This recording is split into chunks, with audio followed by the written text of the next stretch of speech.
بسم اللہ الرحمن الرحیم۔ اللہ کے فضل سے، اس کی رحمت سے، اس کی مدد سے ہم نے سورہ انفال مکمل کی، اور اب ہم سورہ توبہ کا آغاز کرتے ہیں۔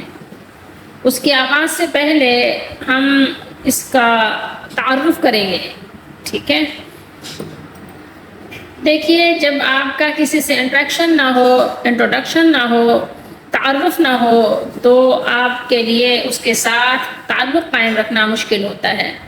اسی طریقے سے جب تک ہمارا قرآن مجید سے تعارف نہ ہو، شناخت نہ ہو، لازمی بات ہے اس کا تعلق ہم سے نہ ہو، تو پھر اس کا پڑھنا، سمجھنا، عمل کرنا مشکل ہوتا ہے۔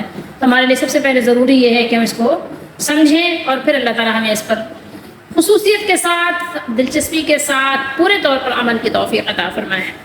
یہ تفسیر ہے سورہ توبہ کی، اور یہ علماء کا اتفاق ہے کہ یہ سورہ مبارکہ مدنی ہے، ٹھیک ہے؟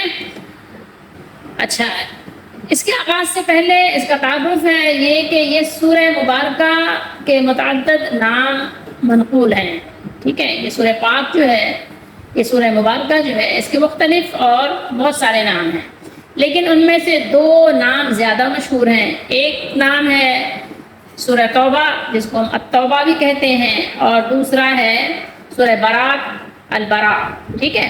کیونکہ اس میں چند مخلص اہل ایمان کی توبہ قبول ہونے کا ذکر ہے، اس لیے اسے سورہ توبہ کہا گیا۔ اور کیونکہ اس میں مشرکین عرب کے ساتھ جتنے سابقہ معاہدے، عہد و پیمان تھے، ان کو منسوخ کرنے کا اعلان کر دیا گیا، اس لیے اسے سورہ برات کہا گیا۔ یہ سورہ مبارکہ کہ واقعات کو بغور اگر غور کیا جائے، مطالعہ کیا جائے، بنظر غائب اس کو دیکھیں، تو پتہ چلتا ہے کہ یہ سورہ مبارکہ 9 ہجری میں نازل ہوئی ہے، کیونکہ غزوہ تبوک جس کا ذکر اس سورہ مبارکہ میں بڑی شرح و بسط سے کیا گیا ہے، وہ ماہ رجب 9 ہجری میں ہوا، اور مشرکین سے عام بیزاری اور قطع تعلقات کا اعلان بھی اس حج کے موقع پر کیا گیا، جو ذی الحجہ 9 ہجری میں ادا کیا گیا۔ اگرچہ غزوہ تبوک سے متعلقہ آیات کا نزول اعلان برات والی آیات سے پہلے ہوا، لیکن بعد والی جو آیات ذکر ہیں، مؤخر الذکر کی اہمیت کے پیش نظر ترتیب قرآنی میں اسے مقدم رکھا گیا ہے۔ مکہ معظمہ، مکہ شریف، جو اب تک کفر شرک کا ایک آپ اڈا کہیے، یا آپ کفر شرک کی بستی یا مرکز بھی کہہ سکتے ہیں، تو کفر شرک کا یہ ناقابل تسخیر قلعہ بنا ہوا تھا، 8 ہجری میں فتح ہوا۔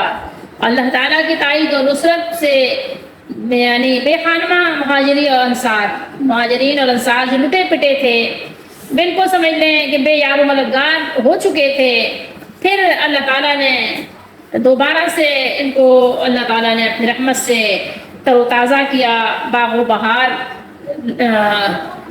برگ و بار سے تازہ دم کر دیا اللہ نے۔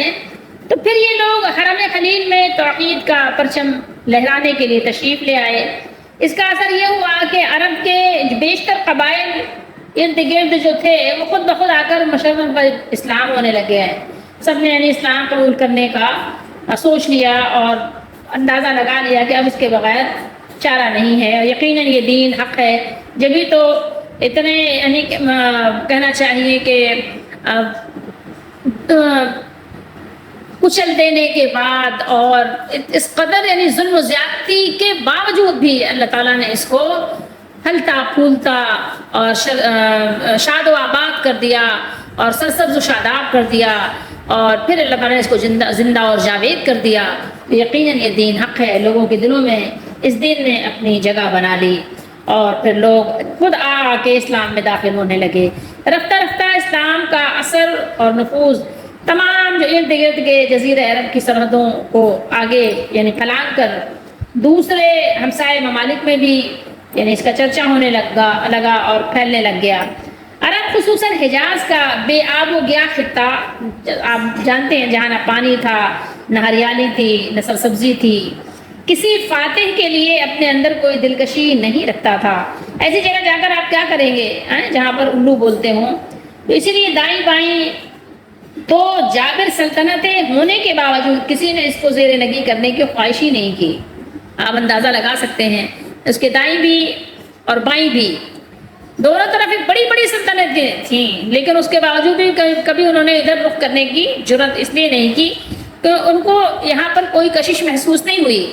یہ کیا کرتے، پتھریلے اور یہ ٹیلے اور یہ جہاں نہ پانی ہو نہ کھانے پینے کی سرسبزی کا کوئی نام و نشان ہو، اس کو فتح کر کے ایسی زمین میں آباد ہو کر انسان کرے گا کیا؟ آپ یہ سوچیں، جہاں نہ کوئی پیداوار ہو، جہاں نہ کوئی طور طریقے سے آبادی میسر ہو، ایسی جگہ جا کر کوئی کیا کرے گا؟ آپ اندازہ لگا سکتے ہیں۔ اور غالباً یہی وجہ تھی کہ یہاں کے داخلی حالات سے بھی انہیں کوئی دلچسپی نہیں تھی۔ جب رسول اللہ صلی اللہ تعالیٰ علیہ وآلہ وسلم کی دعوت سے جو انقلاب روپذیر ہو رہا تھا، اس کی اطلاعیں وقتاً فوقتاً یہ دونوں ممالک جو بڑی شان و شوکت رکھتی تھیں، قیصر و روم تک پہنچتی رہتی تھی، لیکن اس نے کوئی توجہ نہیں دی، کیونکہ اسے یقین تھا کہ یہ ایک داخلی معاملہ ہے اور اس میں اتنی تاب نہیں کہ کسی دن اس کے لیے بھی یعنی قیصر اور روم کے لیے بھی خطرے کا باعث بن سکے۔ ان کو اس کا یعنی نہ اندازہ تھا، نہ ہی کوئی اس کو وہ خاطر میں لاتے تھے۔ وہ تو یہ سمجھتے تھے کہ ظاہر آپس میں جنگجو لوگ ہیں، لڑ رہے ہیں، جھگڑ رہے ہیں، اور ان کے آپسی داخلی معاملات ہیں، ہمیں اس میں الجھنے کی کیا ضرورت ہے، ان کی رسائی ہم تک تو ممکن ہی نہیں ہے، یہ ہم تک تو پہنچ ہی نہیں سکتے۔ لیکن اسی اثنا میں اسی دوران چند ایسے واقعات ظاہر ہوئے، رونما ہوئے، جنہوں نے اسے اس نئی طاقت کی اہمیت کا احساس دلا دیا، اندازہ لگا دیا۔ بہرحال رسول اللہ صلی اللہ تعالیٰ علیہ وآلہ وسلم نے اپنی حکمت عملی کے ساتھ اپنے مشن کو جاری رکھا۔ دوسرے بادشاہوں کی طرح رسول اللہ صلی اللہ علیہ وسلم نے بصرہ کے حاکم شرجیل کی طرف بھی دعوت اسلام دینے کے لیے اپنا مکتوب، یعنی جس کو ہم خط کہتے ہیں، اپنے قاصد کے ہاتھ روانہ کیا، لیکن شرجیل نے اسے کیا کیا؟ قتل کر دیا۔ اسی طریقے سے ذات الطلح کے باشندے مدینہ طیبہ سے 15 مسلمانوں کو اپنے ہمراہ اس غرض سے لے آئے کہ وہ انہیں دین اسلام سکھائیں گے، لیکن انہوں نے بھی کیا کیا؟ انہوں نے دھوکہ دیا اور مسلمانوں کو سوائے ایک کے سب کو شہید کر دیا۔ رسول اللہ صلی اللہ تعالیٰ علیہ وآلہ وسلم نے ان شہداء کا انتقام لینے کے لیے 3000 کی جمعیت یعنی ایک فوج حضرت زید بن حارثہ کی قیادت میں روانہ فرمائی۔ شرجیل 1 لاکھ فوج لے کر مقابلے کے لیے بڑھے، اور ہرقلہ کہتے ہیں، جس کا نام ہرقلہ تھا لیکن ہم ہرقل کے نام سے جانتے ہیں۔ ہرقل آپ نے سنا ہوگا، ہرقل ہر کوئی کہہ رہا ہوتا ہے، تو وہ ہرقلہ یا ہرقل کا بھائی تھیوڈور بھی 1 لاکھ کا لشکر جرار لے کر اس کی امداد کو آن پہنچا۔ 3000 مجاہدین کے سامنے اب 2 لاکھ فوج صف بستہ تھی۔ کتنے؟ 3000 مجاہدین ہیں اور 2 لاکھ آپ اندازہ تو لگائیں کا مقابلہ ہے، ٹھیک ہے۔ مسلمان بھی کب ٹلنے والے تھے؟ مسلمان تو مسلمان ہوتے ہیں، ٹھیک ہے، اپنے مالک کو راضی کرنے کے لیے وہ کچھ بھی کر سکتے ہیں، ٹھیک ہے۔ جنگ شروع ہو گئی، یہ کے بعد دیگرے 3 مسلمان جرنیلوں نے زید بن ثابت، جعفر بن ابی طالب اور عبداللہ بن رواحہ رضی اللہ تعالیٰ عنہم نے جام شہادت نوش کیا، یعنی تینوں ایک کے بعد دیگرے شہید ہو گئے۔ ان کے بعد حضرت خالد رضی اللہ تعالیٰ عنہ آگے بڑھ کر اسلام کا جھنڈا تھام لیتے ہیں، اور پھر ایسے یعنی بے انتہا جاں بازی اور بے جگری سے لڑتے ہیں کہ اپنے سے 66 گنا فوج کا مقابلہ کیا کہ ان کے دانت ایسے کھٹے کر دیے کہ اب جو ہے ہر قل کی آنکھیں کھلی کہ عرب کے جن صحرا نشینوں کو وہ خاطر میں نہیں لایا کرتے تھے، ان کے بازو اتنے مضبوط اور ان کی تلواریں اتنی تیز ہیں کہ اس کی 2 لاکھ فوج بھی ان کو زیر نہیں کر سکی، شکست نہیں دے سکی۔ انہی دونوں میں یہ واقعہ بھی ظہور پذیر ہوا کہ ہرقل کی عرب فوج کا ایک اعلیٰ افسر فروا بن عمر جزامی مشرف اسلام ہو گیا۔ ہرقل نے اسے اپنے دربار میں طلب کیا اور اس سے کہا کہ یا تو اس نئے دین سے توبہ کر کے اپنا پرانا دین عیسائیت اختیار کر لو، ورنہ تم یہ جان لو کہ ہم تمہارا سر قلم کر دیں گے۔ اس نے بڑی خوشی سے جان دے دی، لیکن اپنے ایمان سے دستبردار نہیں ہوا، ٹھیک ہے، اپنے اسلام کو اس نے نہیں چھوڑا، اس نے گوارا نہیں کیا۔ تو ان واقعات نے ہرقل کو چوکنا کر دیا اور اس نے فیصلہ کر لیا کہ وہ آج ہی مسلمانوں کی بڑھتی ہوئی قوت کو کچل دے گا۔ سو اس نے زور و شور سے جنگ کی تیاری شروع کر دی اور خود بڑھ کر مدینہ طیبہ پر حملہ کرنے کے لیے پر تولنے لگا۔ رسول اللہ صلی اللہ علیہ وسلم اللہ کے رسول ہیں، اللہ کی طرف سے آپ کے پاس خبریں آتی ہیں ایسا کیسے ممکن تھا کہ اللہ کے رسول صلی اللہ علیہ وسلم کی نگاہ دوربین اور دور افق پر نمودار ہونے والے فتنہ و فساد کے بادلوں کو نظر انداز کر سکتی تھی؟ ایسا تو ممکن نہیں تھا کہ جو یہ فتنے و فساد کے بادل چھا رہے ہیں اس کو آپ صلی اللہ علیہ وسلم نظر انداز تو نہیں کر سکتے تھے. آپ کی نگاہیں دوربین تھیں. اور رسول اللہ صلی اللہ علیہ وسلم بھی آپ نے بھی شام پر چڑھائی کا عزم فرما لیا. حالات بڑے ناسازگار تھے. ملک میں عام قحط سالی کا دورہ تھا، گرمی کا موسم تھا، چلچلاتی دھوپ اور جھلس دینے والی غضب والی لو، جو کہ آپ صحرا میں اندازہ لگا سکتے ہیں کہ لو چل رہی ہو گرم گرم، ٹھیک ہے، تو جھلس دینے والی لو غضب ڈھا رہی تھی. رتیلی زمین تانبے کی طرح تپ رہی تھی. صحابہ رضی اللہ تعالیٰ عنہ فرماتے ہیں جب ہم اللہ کی راہ میں جانے کا ہم کو حکم ہوا، ہم نکلے اور نکلنے کا حکم ہوا تو شدت کی گرمی تھی. باغات میں کھجوریں پک رہی تھی، کھجوریں کھانے، ٹھنڈا پانی پینے، گھنے سائے میں بیٹھنے اور آرام کرنے کے دن تھے. یعنی وہ دن ایسے تھے کہ ذرا ریلیف حاصل کرنا تھا، تھوڑا سکون لینا تھا، دم لینے والے دن تھے، سکون حاصل کرنے والے دن تھے. کھجوریں کھاؤ، ٹھنڈا پانی پیو اور سائے میں بیٹھو. لیکن جب جنگ کی تیاری کا حکم ہوا تو مردان وفاکش تو بلا تعمل تعمیل حکم کے لیے حاضر ہو گئے، اور ہر ایک نے ایک دوسرے سے بڑھ چڑھ کر مالی امداد بھی کی. عورتوں نے اپنے کانوں کی بالیاں اور گلے کے ہار تک اتار کر پیش کر دیے. حضرت عثمان غنی رضی اللہ تعالیٰ عنہ اور حضرت عبد الرحمن بن عوف رضی اللہ تعالیٰ عنہ نے ہزارہ اشرفیاں لا کر قدموں میں ڈھیر کر دی. حضرت ابو بکر صدیق رضی اللہ تعالیٰ عنہ نے اپنے عمر بھر کا جو کچھ بھی سرمایہ تھا، گھر کی ایک ایک چیز اٹھا کر بارگاہ نبوت میں حاضر کر دی. لیکن ان سرفروشوں اور جانثاروں کے علاوہ کئی اور لوگ بھی تو تھے. ایک آپ اندازہ لگا لیں گروہ تھا بہت بڑا، جو منافقین کا گروہ تھا. وہ بھلا اس طرح کی زحمتوں اور مصیبتوں کو گوارا کیسے کرتے؟ ان کے لیے تو ممکن نہیں تھا. یہ تو انہی لوگوں کے لیے ممکن ہے جن کو آخرت پر پورا بھرپور یقین ہو، اللہ کے سامنے کھڑے ہونے اور اللہ سے اجر پانے کا یقین ہو.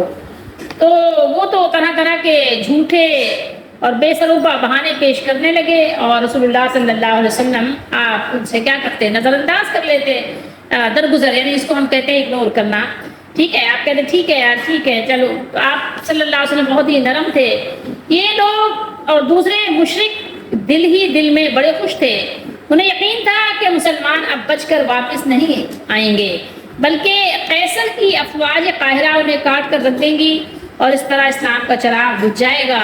ان کی ساری امیدیں اب اس جنگ پر، میں نے کہنا چاہیے کہ جم گئی، مرکوز ہو کر رہ گئی تھیں. اور ساتھ میں آپ کو یہ بھی بتاتے چلیں کہ شام کا سفر تھا بھی بہت دور. بہرحال آخر کار 30,000 کا یہ لشکر اللہ تعالیٰ کے محبوب رسول اللہ صلی اللہ علیہ وسلم کی قیادت میں اپنے مولا کریم کا نام بلند کرنے کے لیے اور اسلام کی عظمت کا جھنڈا گاڑنے کے لیے موسم کی، یعنی اس شدت کی گرمی کے باوجود سامان خورد و نوش کی قلت اور سواریوں کی، یعنی کہنا چاہیے نہ ہونے کی برابر، یعنی سواریاں بھی بہت ہی کم تھیں، اس کے باوجود دنیا کی ایک عظیم ترین طاقت سے ٹکر لینے کے لیے روانہ ہو گئے. اس شاق باصفہ کا یہ کارواں تپتے ہوئے ریگستانوں کو اپنے لیے رحمت سمجھتے ہوئے بڑھتا ہوا آگے چلتا گیا اور تبوک کے مقام پر جا کر خیمہ زن ہوا. قیصر کو جب اطلاع ملی کہ جن کو وہ صفحہ ہستی سے مٹانے کے لیے وہ حملے کی تیاریاں کر رہا تھا، وہ جہاں مرد اپنے فقیری اور درویشی کے ساتھ مسلح ہو کر اس کی طاقت و سطوت کو اس کے اپنے ملک میں اور اس کے اپنے گھر میں للکارنے آ گئے ہیں، تو اس نے مصلحت اسی میں دیکھی کہ اپنی فوجوں کو سرحد سے ہٹا لے اور اپنے شہروں میں قلعہ بند ہو جائے. ڈرپوک ہوتے ہیں نا تو اندر سے ڈرتے ہیں، ٹھیک ہے، محل میں بیٹھ کر، قلعے میں بیٹھ کر پتھر پھینکتے ہیں، کیونکہ یہ ایسے بزدل ہوتے ہیں کہ یہ سرحد پہ مقابلہ نہیں کر سکتے. یہ 420 کرتے ہیں، یہ منافقت کرتے ہیں، اس طرح سے یہ چاہتے ہیں کہ جو واقعی مسلمان ان کو زیر کر دیں، ان کو کچل دیں، ان کو ذلیل کر دیں، ان کو حقیر بنا دیں، ان کو کمزور کر دیں. بہرحال اللہ کے رسول صلی اللہ علیہ وسلم نے 20 روز تک وہاں قیام فرمایا، اور اس عرصے میں ارد گرد کی چھوٹی چھوٹی جو ریاستیں تھیں ان کو بھی اپنا پیغام پہنچایا، اور ان لوگوں نے، ان میں سے کچھ تھے جیسے عمان کے لوگوں نے جزیہ دینے پر صلح کر لی، اور کچھ علاقے کے لوگوں نے جو عیسائی وغیرہ حکمران یوحنا دربار رسالت میں آ کر انہوں نے صلح کا یعنی پیغام دیا اور 300 دینار سالانہ ادا کرنے پر صلح کر لی. ٹھیک ہے. بہرحال اگرچہ روم کے ساتھ جنگ نہیں ہوئی لیکن اس مہم سے اسلام کی ترقی میں بڑی مدد ملی. سلطنت روم کی سرحد کے ساتھ ساتھ جتنے عرب قبائل تھے یا تو وہ مسلمان ہو گئے یا اسلام کی چھتری تلے آ گئے. اس طرح عرب کی یہ سرحدیں دشمن کی الغار سے محفوظ ہو گئیں. اس کے علاوہ قیصر اور اس کے جو عوان و انصار کی یہ غلط فہمی بھی دور ہو گئی کہ مسلمان ایک کرنوالا ہیں، جب ان کی مرضی ہوگی وہ انہیں کھا جائیں گے. اس کے علاوہ تمام عرب قبائل پر مسلمانوں کی ایک ہیبت بیٹھ گئی، ہیبت چھا گئی، اور بیچارے منافقین اور اسلام کے تمام بدخواہوں کی آرزوؤں پر تو پانی پھر گیا. اور بڑی مدت کے بعد امید کی جو کرن انہیں افق پر نظر آئی تھی وہ بھی مایوسی کے گھپ اندھیرے میں گم ہو کر رہ گئی.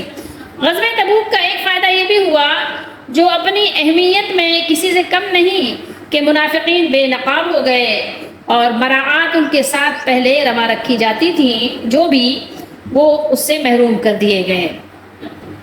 پھونکوں سے یہ چراغ بجھایا نہ جائے گا، پھونکوں سے یہ چراغ بجھایا نہ جائے گا. اور دوسرا اہم واقعہ جس کا ذکر اس سورہ مبارکہ میں کیا گیا ہے وہ مشرکین اور کفار کے ساتھ کیے گئے وعدوں کی تنسیخ ہے، جن کو یعنی کینسل کر دیا گیا، منسوخ کر دیا گیا. اور رسول اللہ صلی اللہ علیہ وآلہ وسلم نے ہمیشہ کوشش فرمائی کہ تمام غیر مسلم قوموں کے ساتھ صلح و سلامتی سے رہیں. اسی مقصد کے لیے آپ صلی اللہ علیہ وسلم نے ان کے ساتھ صلح کے معاہدے کیے، لیکن فریق ثانی ان کو پورا کرنے کی کوشش نہیں کرتے تھے، اور جب کبھی ان کو موقع ملتا تو وہ فوراً وعدے کو توڑ دیتے، عہد شکنی کرتے. ٹھیک ہے، عہد شکنی اسلام میں نہیں ہے لیکن وہ یہی کرتے ہیں. اسی سال ماہ ذی قعدہ میں مسلمانوں کا ایک قافلہ حج کے لیے روانہ ہوا. اس کے امیر حج حضرت ابوبکر صدیق رضی اللہ تعالی عنہ کو بنایا گیا. اس قافلے کی روانگی کے بعد اسی سورہ کی جو ابتدائی آیات ہیں وہ نازل ہوئی، کیونکہ مجمع عام میں ان کا اعلان کرنا ضروری تھا اور حج کے موقع پر عرب کے تمام اطراف و اکناف سے لوگ جمع ہونے والے تھے. اس میں ظاہر حج کا ایک بہت بڑا مجمع اس وقت بھی ہوتا تھا، اس وقت کے لحاظ سے. اس لیے رسول اللہ صلی اللہ علیہ وسلم نے حضرت علی رضی اللہ تعالیٰ عنہ کو پیچھے روانہ فرمایا تاکہ حج کے روز یہ اعلان عام کر دیا جائے. لیکن یہ یاد رہے کہ تمام کفار سے کیے گئے معاہدوں کی تنسیخ نہیں کی جا رہی، بلکہ ان قوموں کے معاہدوں کی تنسیخ یعنی جس کو ہم کینسل بولتے ہیں نا اردو میں، اس کا اعلان کیا جا رہا ہے جنہوں نے پہلے عہد شکنی کی تھی. آیت نمبر 4 میں اس کی تصریح آپ پڑھ سکیں گے انشاءاللہ. اور اب جب کہ عرب کے طول و عرض میں ارد گرد ہر طرف اسلام کا پرچم لہرانے لگا تھا اور لہرا رہا تھا، تو ضروری تھا کہ کعبہ مقدسہ سے کفار کی جو حاکمیت تھی، جو ان کی سرداری تھی، جو ان کی اجارہ داری تھی، جو وہ متولی بنے بیٹھے تھے، تو ان کی تولیت ختم کر دی جائے اور اہل ایمان کو اس کا متولی بنایا جائے. یہ حکم بھی فرما دیا کہ آج کے بعد مسلمان ہی کعبہ اور مسجد حرام کی خدمت انجام دیا کریں گے. کفار کو اس کا حق نہیں ہے، اپنے کفر شرک کے باوجود وہ اللہ کے گھر کی سرداری نہیں، خدمت نہیں، بالکل بھی نہیں. ابھی تک مشرکین حرم کعبہ میں آ کر اپنی سابقہ مشرکانہ رسوم ادا کیا کرتے تھے، اپنی رسمیں ادا کرتے تھے.